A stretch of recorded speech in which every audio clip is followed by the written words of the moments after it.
سورہ تکاثر۔ سورہ تکاثر کا تعارف، مقام نزول۔ سورہ تکاثر مکہ مکرمہ میں نازل ہوئی ہے۔ آیات، کلمات اور حروف کی تعداد: اس صورت میں 1 رکوع، 8 آیتیں، 28 کلمے اور 120 حروف ہیں۔ تکاثر نام رکھنے کی وجہ: تکاثر کا معنی ہے مال، اولاد اور خادموں کی کثرت پر فخر کرنا۔ اس صورت کی پہلی آیت میں یہ لفظ موجود ہے، اس مناسبت سے اسے سورہ تکاثر کہتے ہیں۔ سورہ تکاثر کے فضائل: نمبر 1، حضرت عبداللہ ابن عمر رضی اللہ تعالی عنہما سے روایت ہے، نبی اکرم صلی اللہ تعالی علیہ وآلہ وسلم نے ارشاد فرمایا، کیا تم میں سے کوئی اس کی طاقت نہیں رکھتا کہ وہ روزانہ 1000 آیتوں کی تلاوت کرے؟ صحابہ کرام رضی اللہ تعالی عنہم نے عرض کی، اس کی طاقت کون رکھتا ہے؟ ارشاد فرمایا، کیا تم میں کوئی روزانہ الہاکم التکاثر پڑھنے کی طاقت نہیں رکھتا؟ یعنی یہ سورت پڑھنا ثواب میں 1000 آیتیں پڑھنے کے برابر ہے۔ نمبر 2، حضرت جریر بن عبداللہ رضی اللہ تعالی عنہ فرماتے ہیں، رسول اللہ صلی اللہ تعالی علیہ وسلم نے ارشاد فرمایا، میں تمہارے سامنے سورت الہاکم التکاثر پڑھنے لگا ہوں تو اسے سن کر جو رو پڑا تو اس کے لیے جنت ہے۔ آپ صلی اللہ تعالی علیہ وآلہ وسلم نے وہ سورت پڑھی تو بعض صحابہ کرام رضی اللہ تعالی عنہم رو پڑے اور بعض کو رونا نہیں آیا۔ جن صحابہ کرام رضی اللہ تعالی عنہم کو رونا نہیں آیا تو انہوں نے عرض کی، یا رسول اللہ صلی اللہ تعالی علیہ وآلہ وسلم، ہم نے بہت کوشش کی لیکن رونے پر قادر نہیں ہو سکے۔ حضور اقدس صلی اللہ تعالی علیہ وسلم نے ارشاد فرمایا، میں دوبارہ تمہارے سامنے وہ سورت پڑھتا ہوں تو جو رو پڑا اس کے لیے جنت ہے، اور جسے رونا نہ آئے تو وہ رونے جیسی صورت بنا لے۔ سورہ تکاثر کے مضامین: اس سورت کا مرکزی مضمون یہ ہے کہ اس میں فقط دنیا کی بہتری کے لیے عمل کرنے کی مذمت بیان کی گئی اور آخرت کے لیے تیاری نہ کرنے پر تنبیہ کی گئی ہے، اور اس سورت میں یہ مضامین بیان ہوئے ہیں۔ نمبر 1، اس سورت کی ابتدا میں بتایا گیا کہ زیادہ مال جمع کرنے کی حرص نے لوگوں کو آخرت کی تیاری سے غافل کر دیا ہے، اور یہ حرص ان کے دلوں میں رہی یہاں تک کہ انہیں موت آ گئی۔ یہ بیان کیا گیا کہ نزع کے وقت زیادہ مال جمع کرنے کی حرص رکھنے والوں کو اس کا انجام معلوم ہو جائے گا، اور اگر وہ اس کا انجام یقینی علم کے ساتھ جانتے تو مال سے کبھی محبت نہ رکھتے۔ نمبر 3، اس سورت کے آخر میں یہ بتایا گیا کہ مرنے کے بعد مال کی حرص رکھنے والے ضرور جہنم کو دیکھیں اور قیامت کے دن لوگوں سے نعمتوں کے بارے میں پوچھا جائے گا۔ سورہ قارعہ کے ساتھ مناسبت: سورہ تکاثر کی اپنے سے ماقبل سورت قارعہ کے ساتھ مناسبت یہ ہے کہ سورہ قارعہ میں قیامت کی بعض ہولناکیاں بیان کی گئی، اور اس سورت میں جہنم کا مستحق ہونے کی وجہ بیان کی گئی کہ لوگ دنیا میں مشغول ہو کر دین سے دور ہو جائیں گے اور گناہ کرنے لگیں گے، جس کی وجہ سے انہیں جہنم میں ڈالا جائے گا۔ بسم اللہ الرحمن الرحیم۔ ترجمہ: اللہ کے نام سے شروع جو نہایت مہربان رحمت والا ہے۔ الہاکم التکاثر حتی زرتم المقابر۔ ترجمہ: زیادہ مال جمع کرنے کی طلب نے تمہیں غافل کر دیا یہاں تک کہ تم نے قبروں کا منہ دیکھا۔ الہاکم التکاثر، زیادہ مال جمع کرنے کی طلب نے تمہیں غافل کر دیا۔ تفسیر سراج الجنان میں ہے، ارشاد فرمایا کہ زیادہ مال جمع کرنے کی طلب نے اور اپنے مال اور اولاد پر فخر کرنے نے تمہیں اللہ تعالیٰ کی عبادات سے غافل کر دیا۔ کثرت مال کی حرص کی مذمت: اس سے معلوم ہوا کہ کثرت مال کی حرص اور اس پر اور اولاد پر فخر کا اظہار کرنا مذموم ہے، اور اس میں مبتلا ہو کر آدمی اخروی سعادتوں سے محروم رہ جاتا ہے۔ اللہ تعالیٰ ارشاد فرماتا ہے، اعلموا انما الحیاة الدنیا لعب ولهو وزینة وتفاخر بینکم وتكاثر في الأموال والأولاد كمثل غيث أعجب الكفار نباته ثم يهيج فتراه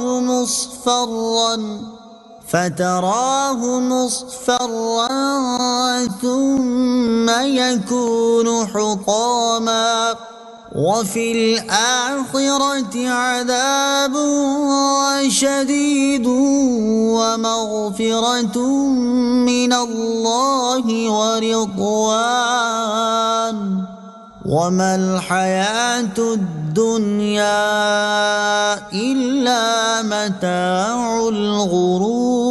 الغرور۔ ترجمہ: جان لو کہ دنیا کی زندگی تو صرف کھیل کود اور زینت اور آپس میں فخر و غرور کرنا اور مال اور اولاد میں ایک دوسرے پر زیادتی چاہنا ہے۔ دنیا کی زندگی ایسے ہے جیسے وہ بارش جس کا اگایا ہوا سبزہ کسانوں کو اچھا لگتا ہے، پھر وہ سبزہ سوکھ جاتا ہے تو تم اسے زرد دیکھتے ہو، پھر وہ پامال کیا ہوا بیکار ہو جاتا ہے، اور آخرت میں سخت عذاب ہے اور اللہ کی طرف سے بخشش اور اس کی رضا بھی ہے، اور دنیا کی زندگی تو صرف دھوکے کا سامان ہے۔ اور ارشاد فرمایا: يا أيها الذين آمنوا لا تلهكم أموالكم ولا أولادكم عن ذكر الله ومن يفعل ذلك فأولئك هم الخاسرون۔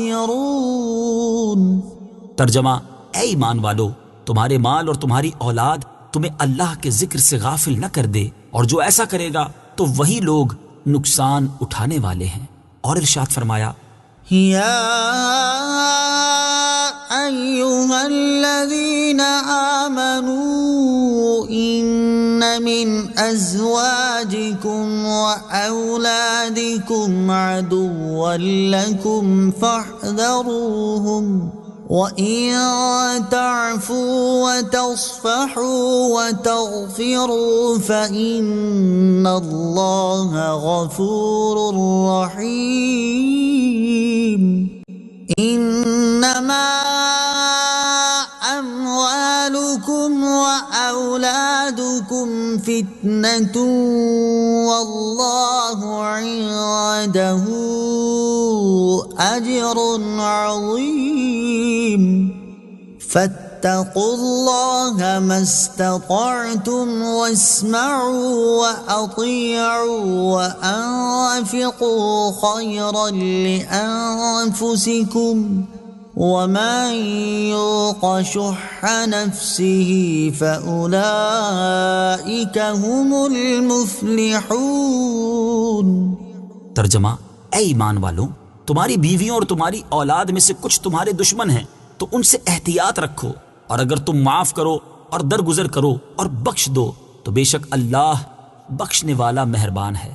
تمہارے مال اور تمہاری اولاد آزمائش ہی ہیں اور اللہ کے پاس بڑا ثواب ہے، تو اللہ سے ڈرو جہاں تک ہو سکے، اور سنو اور حکم مانو، اور اپنے فائدے کے لیے اللہ کی راہ میں خرچ کرو، اور جسے اس کے نفس کے لالچی پن سے بچا لیا گیا تو وہی فلاح پانے والے ہیں۔ اور حضرت مطرف رضی اللہ تعالیٰ عنہ اپنے والد سے روایت کرتے ہیں کہ میں رسول کریم صلی اللہ تعالیٰ علیہ وسلم کی خدمت میں حاضر ہوا، اس وقت آپ الہاکم التکاثر کی تلاوت فرما رہے تھے۔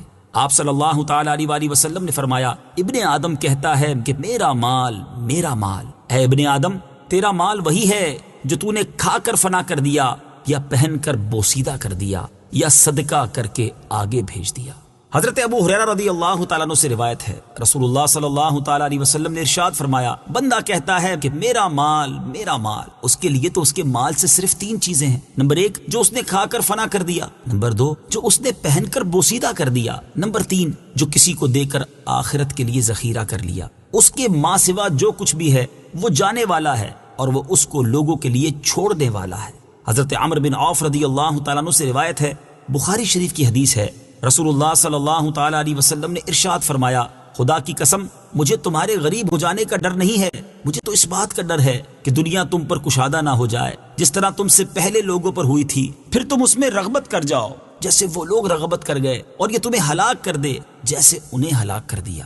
حضرت ابو ہریرہ رضی اللہ تعالیٰ عنہ سے روایت ہے، سرکار دو عالم صلی اللہ تعالیٰ علیہ وسلم نے ارشاد فرمایا: مال و اسباب کی کثرت سے مالداری نہیں ہوتی، بلکہ اصل مالداری تو دل کا غنی ہونا ہے۔ خدا کی قسم مجھے تمہارے بارے میں محتاجی کا خوف نہیں ہے، لیکن مجھے تمہارے بارے میں اس بات کا خوف ہے کہ تم کثرت مال کی ہوس میں مبتلا ہو جاؤ گے۔ حضرت کعب بن مالک رضی اللہ تعالیٰ عنہما سے مروی ہے، ترمذی شریف کی حدیث ہے، حضور اقدس صلی اللہ تعالیٰ علیہ وسلم نے ارشاد فرمایا: 2 بھوکے بھیڑیے جو بکریوں میں چھوڑ دیے جائیں وہ ان بکریوں کو اس سے زیادہ خراب نہیں کرتے جتنا مال اور عزت کی حرص انسان کے دین کو خراب کر دیتی ہے۔ اللہ تعالیٰ سب مسلمانوں کو مال کی حرص اور ہوس سے محفوظ فرمائے، آمین۔ حتى زرتم المقابر یہاں تک کہ تم نے قبروں کا منہ دیکھا۔ تفسیر صراط الجنان میں ہے یعنی کثرت مال کی حرص تمہارے دل میں رہی یہاں تک کہ تمہیں موت آ گئی اور تم قبروں میں دفن ہو گئے۔ مال اور اولاد کی حقیقت۔ یاد رہے کہ جس مال کے زیادہ ہونے کی حرص کی جاتی ہے اور جس اولاد پر فخر و غرور کا اظہار کیا جاتا ہے ان کی حقیقت یہ ہے کہ یہ اس وقت تک انسان کے ساتھ رہتے ہیں جب تک اس کے جسم میں روح باقی ہے، اور جیسے ہی روح اس کے تن سے جدا ہوتی ہے اور اسے قبر میں دفن کر دیا جاتا ہے تو وہ مال اور اولاد اس کا ساتھ چھوڑ دیتے ہیں اور قبر میں اس کے ساتھ صرف اس کا عمل جاتا ہے۔ لہٰذا ہر عقل مند انسان کو چاہیے کہ وہ مال زیادہ ہونے کی حرص کرنے اور اپنی اولاد پر فخر و غرور کرنے کی بجائے نیک اعمال زیادہ کرنے کی کوشش کرے تاکہ یہ قبر میں اس کے بہترین ساتھی ہوں۔ حضرت انس بن مالک رضی اللہ تعالیٰ عنہ سے روایت ہے، حضور اقدس صلی اللہ تعالیٰ علیہ وآلہ وسلم نے ارشاد فرمایا، میت کے ساتھ 3 چیزیں جاتی ہیں، ان میں سے 2 لوٹ آتی ہیں اور ایک اس کے ساتھ رہ جاتی ہے۔ اس کے اہل خانہ، مال اور عمل ساتھ جاتے ہیں۔ اہل خانہ اور مال لوٹ آتے ہیں اور عمل اس کے ساتھ باقی رہتا ہے۔ حضرت عائشہ صدیقہ رضی اللہ تعالی عنہا فرماتی ہیں، ایک دن رسول اللہ صلی اللہ تعالی علیہ وآلہ وسلم نے صحابہ کرام رضی اللہ تعالی عنہم سے دریافت فرمایا، تم جانتے ہو کہ تمہارے اہل و عیال، مال اور اعمال کی مثال کیسی ہے؟ صحابہ کرام رضی اللہ تعالی عنہم نے عرض کی، اللہ تعالیٰ اور اس کا رسول صلی اللہ تعالی علیہ وسلم بہتر جانتے ہیں۔ ارشاد فرمایا، تمہارے اہل و عیال، مال اور اعمال کی مثال اس شخص کی طرح ہے جس کے 3 بھائی ہو۔ جب اس کی موت کا وقت قریب آئے تو وہ اپنے تینوں بھائیوں کو بلائے اور ایک سے کہے، تم میری حالت دیکھ رہے ہو، یہ بتاؤ کہ تم میرے لیے کیا کر سکتے ہو؟ وہ جواب دے، میں تمہارے لیے اتنا کر سکتا ہوں کہ فی الحال تمہاری تیمار داری کروں، تمہارے ساتھ رہ کر تمہاری حاجات اور ضروریات کو پورا کروں، پھر جب تمہارا انتقال ہو جائے تو تمہیں غسل دے کر کفن پہناؤں اور لوگوں کے ساتھ مل کر تمہارا جنازہ اٹھاؤں کہ کبھی میں کندھا دوں اور کبھی اور شخص، جب تمہیں دفن کر کے واپس آؤں تو جو کوئی تمہارے بارے میں پوچھے اس کے سامنے تمہاری بھلائی ہی بیان کروں۔ یہ بھائی در حقیقت اس شخص کے اہل و عیال ہیں۔ یہ فرمانے کے بعد حضور پرنور صلی اللہ تعالی علیہ وآلہ وسلم نے صحابہ کرام سے پوچھا، اس کے بارے میں تمہارا کیا خیال ہے؟ انہوں نے عرض کی، ہم اس میں کوئی بھلائی نہیں پاتے۔ اس کے بعد ارشاد فرمایا، پھر وہ اپنے دوسرے بھائی سے کہے، تم بھی میری حالت دیکھ رہے ہو، تم میرے لیے کیا کر سکتے ہو؟ تو وہ جواب میں کہے، میں اس وقت تک تمہارا ساتھ دوں گا جب تک تم زندہ ہو، جو ہی تم دنیا سے رخصت ہو گئے تو ہمارے راستے جدا جدا ہو جائیں گے، کیونکہ تم قبر میں پہنچ جاؤ گے اور میں یہیں دنیا میں رہ جاؤں گا۔ یہ بھائی اصل میں اس شخص کا مال ہے، اس کے بارے میں تمہارا کیا خیال ہے؟ صحابہ کرام رضی اللہ تعالی عنہم نے عرض کی، یا رسول اللہ صلی اللہ تعالی علیہ وآلہ وسلم، ہم اسے بھی اچھا نہیں سمجھتے۔ حضور اقدس نے مزید ارشاد فرمایا، پھر وہ شخص اپنے تیسرے بھائی سے کہے، یقیناً تم بھی میری حالت دیکھ رہے ہو اور تم نے میرے اہل و عیال اور مال کا جواب بھی سن لیا ہے، بتاؤ تم میرے لیے کیا کر سکتے ہو؟ وہ اسے تسلی دیتے ہوئے کہے، میرے بھائی، میں تو قبر میں بھی تمہارے ساتھ رہوں گا اور تمہیں وحشت سے بچاؤں گا، اور جب حساب کا دن آئے گا تو میں تیرے میزان میں جا بیٹھوں گا اور اسے وزن دار کر دوں گا، یہ اس کا عمل ہے، اس کے بارے میں تمہارا کیا خیال ہے؟ صحابہ کرام رضی اللہ تعالی عنہم نے عرض کی، یا رسول اللہ، یہ تو بہت اچھا دوست ہے۔ رسول کریم صلی اللہ تعالی علیہ وآلہ وسلم نے ارشاد فرمایا، حقیقت یہی ہے۔ كلا سوف تعلمون ثم كلا سوف تعلمون كلا لو تعلمون علم اليقين لترون الجحيم ثم لترونها عين اليقين ثم لتسألن يومئذ عن النعيم۔ ترجمہ، ہاں اب جلد جان جاؤ گے، پھر یقیناً تم جلد جان جاؤ گے۔ یقیناً اگر تم یقینی علم کے ساتھ جانتے تو مال سے محبت نہ رکھتے، بے شک تم ضرور جہنم کو دیکھو گے، پھر بے شک تم ضرور اسے یقین کی آنکھ سے دیکھو گے، پھر بے شک ضرور اس دن تم سے نعمتوں کے متعلق پوچھا جائے گا۔ كلا سوف تعلمون، ہاں اب جلد جان جاؤ گے۔ تفسیر صراط الجنان میں ہے، اس آیت اور اس کے بعد والی 5 آیات کا خلاصہ یہ ہے کہ اے لوگو، ہاں ہاں اب نزا کے وقت کثرت مال کی حرص اور اولاد پر فخر و غرور کرنے کے برے نتیجے کو جلد جان جاؤ گے، پھر یقیناً تم قبروں میں جلد جان جاؤ گے۔ یقیناً اگر تم مال کی حرص کا انجام یقینی علم کے ساتھ جانتے تو مال کی حرص میں مبتلا ہو کر آخرت سے غافل نہ ہوتے۔ بے شک تم مرنے کے بعد ضرور جہنم کو دیکھو گے، پھر بے شک تم ضرور اسے یقین کی آنکھ سے دیکھو گے، پھر بے شک ضرور قیامت کے دن تم سے ان نعمتوں کے بارے میں پوچھا جائے گا جو اللہ تعالیٰ نے تمہیں عطا فرمائی تھی، جیسے صحت، فراغت، امن، عیش اور مال وغیرہ جن سے تم دنیا میں لذتیں اٹھاتے تھے، اور ان کے بارے میں یہ پوچھا جائے گا کہ یہ چیزیں کس کام میں خرچ کی، ان کا کیا شکر ادا کیا، اور ان نعمتوں کا شکر ترک کرنے پر انہیں عذاب کیا جائے گا۔ قیامت کے دن ہر نعمت کے بارے میں پوچھا جائے گا۔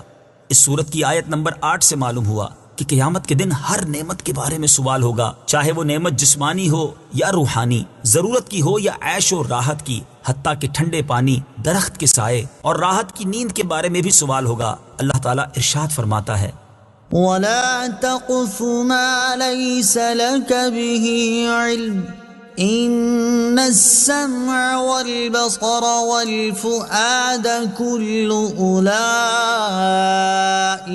كَانَ عَنْهُ مَسْئُولًا۔